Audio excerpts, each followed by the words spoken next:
Hello total world commanders, how's everyone? So in today's video I'm going to talk about how to select a clan. I got a lot of questions. I also got a lot of offers, people asking me to move the clans or move the kingdoms. So how do you make a decision optimum for your own growth? That how do you select a clan? So let me shed some light how I pick a clan. First of all, size of players does matter a lot. If you're looking at the clan, for example, this is our alliance right now. SSC Phoenix, I have been in Phoenix for like about a couple of months, I believe, like 4 to 5 months, maybe 6 months. So why I didn't move out of this alliance or of this clan to another clan or to another kingdom? There have been clans that are better than us. There are clans in my kingdom, like in this 147, that are better than us. One of the main reasons I've talked in one of my previous videos as well was FOC. The reason I moved to 147 initially was that FOC is a major clan system. They have multiple layers of clans, and number one is sword. You can see the main clan, the biggest players are usually in the sword, Stella heads it. Then comes the legends. This is slightly smaller players compared to that. So it still requires G9 and M9. Then comes usually it's us, Phoenix in the third, or maybe one of the OYP or like these clans. STVs sometimes. STV used to be like very high once upon a time, but they don't have the numbers I believe right now. So there are plenty of clans in this kingdom, so you have plenty of options to switch around. Now, how do you actually pick a clan if you have a lot of options? In most kingdoms, you don't have a lot of options of good clans. First of all, move out of the kingdom that doesn't have high number of active players and high number of active clans. You have to pick a server or like a kingdom where you get a lot of players that are active, a lot of clans that are active. So this makes this kingdom super active because we have hundreds of players, you have hundreds of choices. There are players, good sized players in almost everywhere. You can find your right fit almost anywhere. Whatever your size is, you can accordingly to your size join our alliance. So how do I actually pick the clans right for me? So in the beginning of the game, the first thing, because I've played similar games before, I call them the map games, the strategy games, the map games, MMO games. In these games, usually clans matter a lot, and in this game particularly, Total Battle, clan makes a huge difference because of the rise of the Ancients event. Because the rewards you get determine the level of growth you will have in the least amount of time you'll be playing that game. So for example, if I have a friend that is in maybe pole clan or something like that, like here, but if they don't have big players that can kill ancients, there's no point staying in that clan. I'll ask that friend to move alongside me if I want him to. Similarly, I've seen people that just join a clan and just stay in it. Like I've been in Phoenix. The reason I'm in Phoenix from the past 5, 6, 2 months, we have a set pattern that we are able to kill lots of like Rise of the Ancient events. So the progress is fairly regular. For example, I'll give you the breakdown here. Like I can't join Sword or Legend because their requirements is quite high. Like if you see, the hero level has to be 350 plus. G9, M9, S9, need to have all three. I don't have them, so that's the ultimate clan. You can't join unless you have that kind of players. There are some players that sword rotates uh, like weekly to give them a chance or a glimpse of the top alliance that are rotated based on your crypting or like that. Like I'll show you.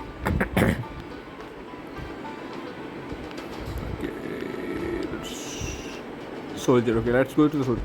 For example, the Baron. Baron here is from actually from Phoenix. So he was ranked number one in our alliance or clan in crypting basically. So as a reward, you are sent for a week or two to the sword. So you get good rewards for those weeks while you're in the swords. Same, we have legends, a lot of big guys, some small guys at the back, but obviously the gist is to just get rewards, right? Rewards determine your growth. A lot of young players or like new players send me messages in the game and they ask me how to pick a clan. They don't have any good clan in the kingdom. How to join a clan? How to be part of such a clan? First of all, you need to go on the world map like this. You click on the map. You go out. Now, for example, let's pick this 151. Now I have to like migrate here. So how do I pick a kingdom? I usually had no idea. First of all, you need to have some friend or something like that that tells you that you can move to that kingdom. Just don't migrate randomly. And for example, I'll just check a few clans like this from the clusters. If I don't have any friends, this is just in case. So I'll go to the clusters like this. See, I found a big one. So Bad are here. They're one of the finest clans of the game. You can see it's a massive clan, big players. It also has sub clans. Bad also has some sub clans, I believe, one or two. You can see all the players are big, quite big actually. The smallest is 1.2 billion. So you know that they're 100 by 100 full. So what you can do is you can message them. Obviously they are not going to accept you. You can message them if they have a clan for your size. Maybe you can find. You see they have all 45 level players and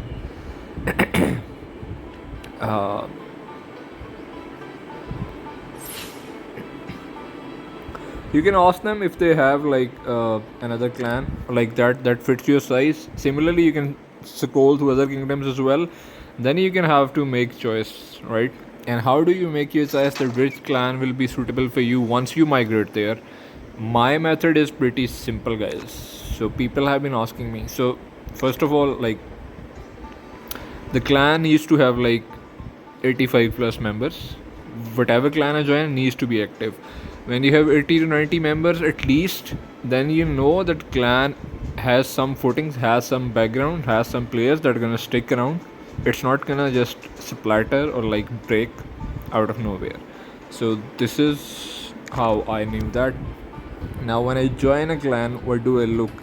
First of all, leadership matters a lot.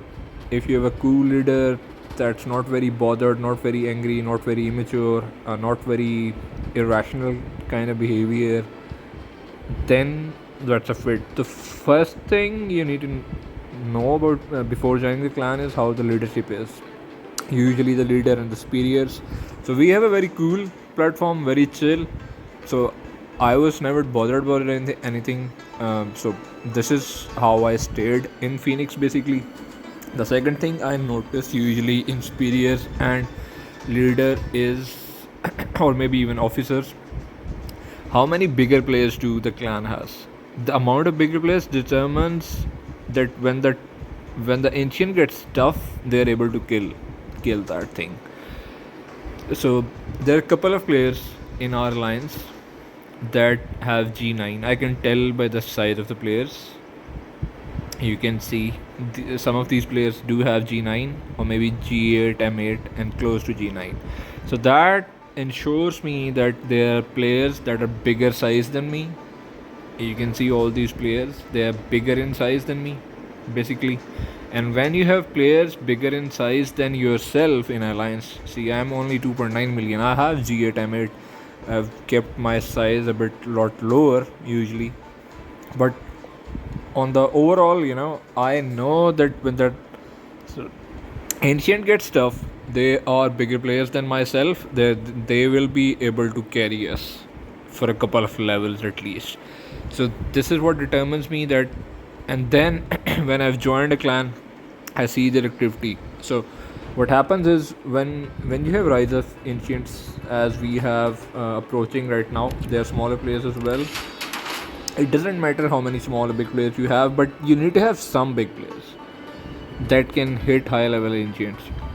So basically, ancients is starting in 3 hours 28 days. So why do I stay in Phoenix? How do you know? Do you have to stay in that clan? I have noticed that when ancient comes, the Phoenix, even the smaller players, like not just the big guys, even the smaller players do actively participate in the ancients. They're not offline. They understand the significance of ancients, that it gives the highest amount of valor and it gives nice rewards, so you have to kill it and be active. So this is something I usually see in the clan. This is the hallmark of a good alliance. If you have I my alt was in a clan that had bigger players than Phoenix. Some of like 5 to 6 of their players have G9, M9 and everything, S9. 5 to 6 of them had everything. Like they were near billion, uh, something like that. And they were unable to kill level 90 ancient. The reason was they was not active. There was not enough activity. The bigger guys weren't that serious about trying to kill it, and the medium guys, the smaller guys were just active at wrong times. Like there was no like coordination of the timings of the ancients and all that, and they were as an alliance, as a clan, they were not that serious about killing it. This is not the case in Phoenix. Even though we have a lot of smaller guys, we know that killing ancients is super important. So when the ancient hits throughout from the leadership to the bottom of the clan, everybody tries to be online at least during one of the uh, summons when ancient is summoned. So this is a number one thing you need to see in a clan when you join it. Level of ancients determines your growth. So if you're a newer player and watching this video, move in the clan, leave a message to a bigger clan or a better clan based on their activity. And if you joined a clan and you stayed in it for a couple of weeks, if they are not able to kill ancients that are like depending on your size, obviously it depends on the size of your own alliance and everything. If your alliance is unable to kill reasonable size of ancients and you get stuck, leave the clan, move into a better clan, join something else, try to grow, get as much as valor as you can, ignore the events that don't give you high amount of valor.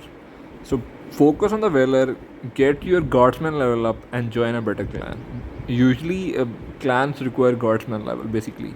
So you have to initially spend a little bit maybe on the game like I did, and when you get reasonable size and people know your worth in a clan, you contribute in various ways to clan. Like I always find merc exchanges and all that, so I share with the clan and everything. So you make your value heard in a clan basically, and then you're able to contribute and teach and everything, and go into a clan and change your clans depending on that thing. That's why I'm in Phoenix. So I know right now, like if I go to rankings, you can see rankings by wealth usually, or even by a might. You can search your kingdom or move the kingdom if you don't have a lot of options in your kingdom.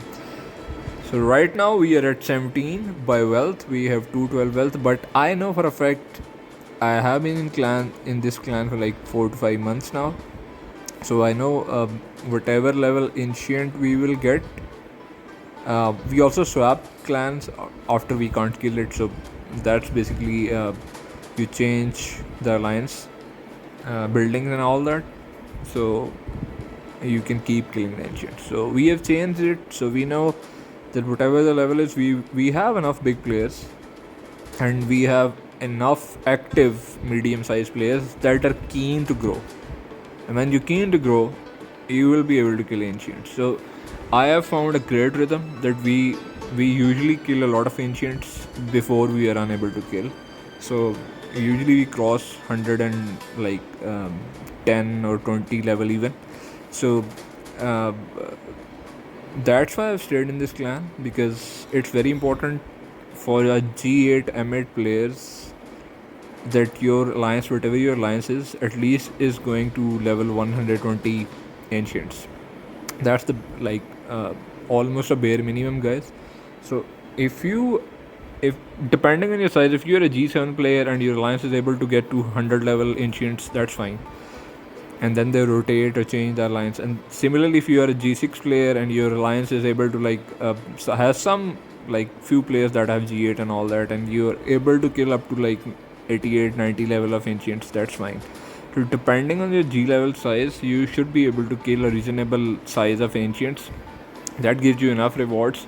So basically my formula has been same, whichever alliance or clan I shift, that's what I do. I just see how good or active they are during summons. So if the synergy is not there, if the momentum is not there to kill the ancients, we have a great momentum when it comes to ancients. So that's why I've stayed in this clan. Obviously I don't meet criteria of sword and legends as well, so this was the best I could get into. And they're chill, they're cool. You have to find clans like this.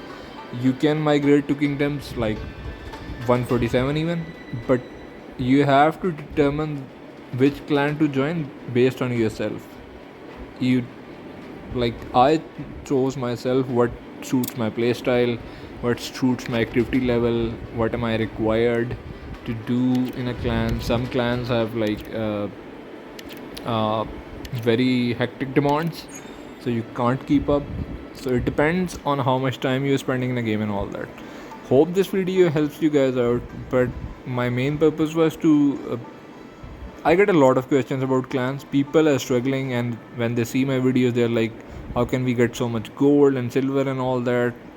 And then I tell them, Ancients is the number one priority, guys.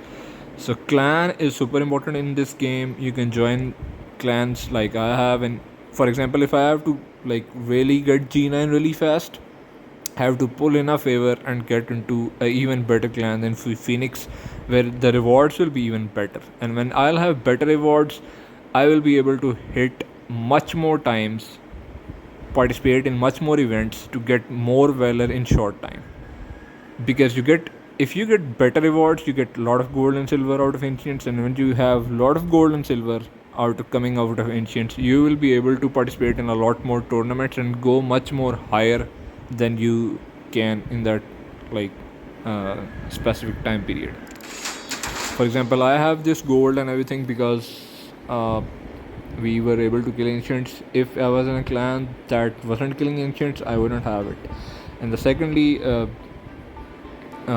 thing would be that uh, yeah, like for example, if I am to where is that I am to do Doomsday, right? Now it gives you Valor. So if I am to attack Doomsday, if I have lot of surplus silver and gold, then I will be able to attack it again and again and again and again and again and again for however high I want to go, because I have lot of spare gold and silver. And how do I get it? Get it from a clan, basically from a clan. So basically, clans are super important. The first thing I note always is the rise of ancients, the activity levels, and the second is obviously crypting, guys. If your clan members are doing crypts, you get nice rewards. So you can see the rewards basically.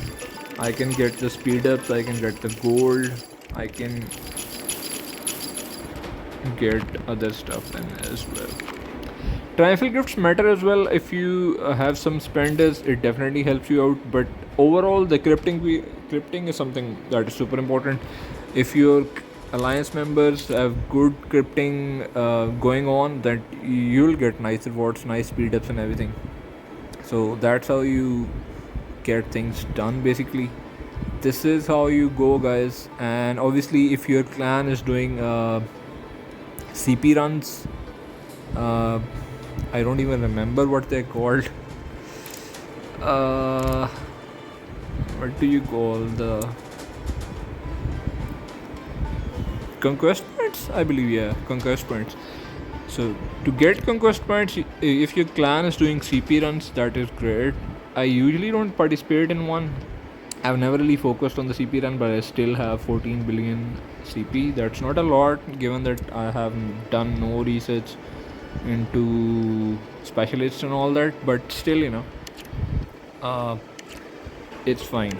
But even if your clan is not doing CP runs or conquest point runs, the least you need to check is about ancients and crypting. Two things that matter a lot. If your clan is crypting, if it's not too hectic, like if you are somewhat like less active, like I am currently in the past few months, then you need to switch to a clan which doesn't have too high of crypting demands, just the ancient, right? But if you are like really trying to grow really fast, then you have to be in a clan that crypts a lot. Crypting gives you great rewards, guys. So crypting and ancients, two parameters to join a clan. Whichever clan you join, stay in for 2 weeks, 14 days, roughly 15 days. Check them out. See if you fit in. The people are cool, the leadership is cool, they're killing the ancients, they're active, they're focused, and they're crypting.